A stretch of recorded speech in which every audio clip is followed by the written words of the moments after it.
Del Evangelio según San Lucas, capítulo 22, versículos del 14 al 20.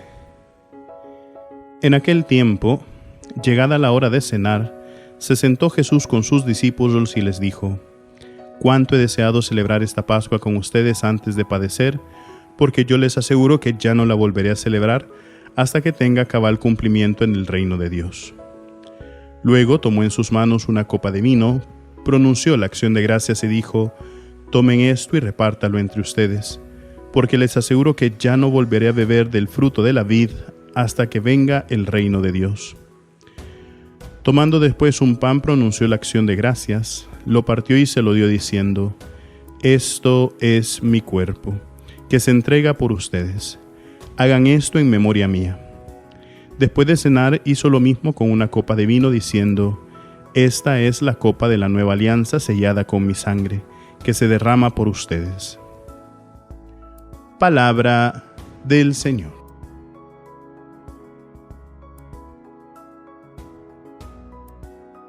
Queridos hermanos, después de haber cerrado el tiempo de Pascua con la solemnidad de Pentecostés, a lo largo del tiempo ordinario tenemos unas fiestas que se llaman solemnidades o fiestas de nuestro Señor Jesucristo en el tiempo ordinario. Y hoy comenzamos con la primera, que es Jesucristo, sumo y eterno sacerdote.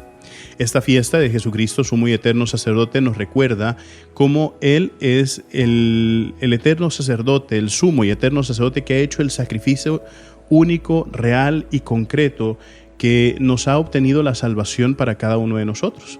Ese sacrificio, todos nosotros sabemos reconocerlo, es el sacrificio de la cruz.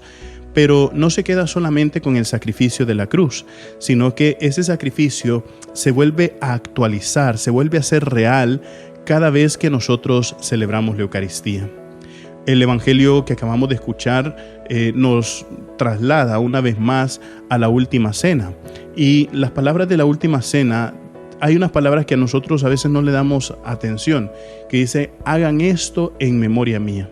Fíjense que para poder entender cómo se actualiza un poquito el sacrificio de nuestro Señor Jesucristo, tenemos que regresar a esas palabras justamente. El pueblo judío, cuando Dios decía algo, cuando se le decía, se le daba algún tipo de mandamiento, se le trataba de explicar algo, lo tomaba de forma muy literal. Y entonces ahí hay varios ejemplos en el Evangelio de cómo se toma las cosas de forma muy literal. Por ejemplo, recordemos el encuentro de Jesús con Nicodemo, capítulo 3 del Evangelio de San Juan. Jesucristo le dice: «Hay que nacer de nuevo». Y Nicodemo, pues eso lo toma de forma literal y dice: «¿Cómo es posible que un hombre, siendo ya viejo, pueda regresar al vientre de su madre?». Quiere tomarlo de una forma muy literal. Y entonces el pueblo judío estaba hecho de esa manera, ¿no? Que cualquier cosa, cualquier expresión que se le decía venía tomada de forma muy literal. Y entonces es ahí donde cuando se dice: «Hagan esto en memoria mía», que vuelvan a repetir, es decir, se vuelve a actualizar ese sacrificio que el Señor está haciendo. Por eso nosotros, cada vez que celebramos la Eucaristía, sabemos que es un sacrificio real, sabemos que es un sacrificio que se vuelve a cumplir. Es un solo sacrificio que se ha cumplido en la cruz, pero que se vuelve a ser presente cada vez que nosotros celebramos la Eucaristía.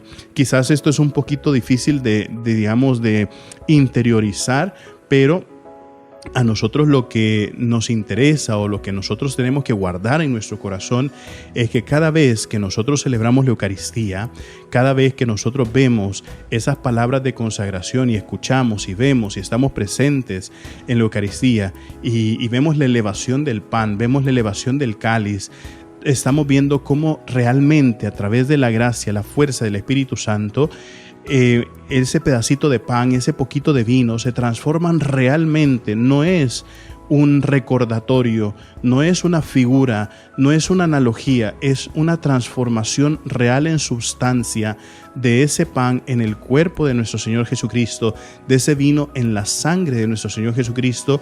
Y justamente ahí vemos a Jesucristo, sumo y eterno sacerdote, entregándose una vez más. Es por eso que nosotros, ese gran tesoro de la Eucaristía que ha sido instituido por nuestro Señor Jesucristo, es lo que también nos mantiene a nosotros con esa fortaleza y con ese deseo de encontrarnos con el Señor diariamente. Recuerden, mis queridísimos hermanos, nosotros somos lo máximo para Cristo. Así sea.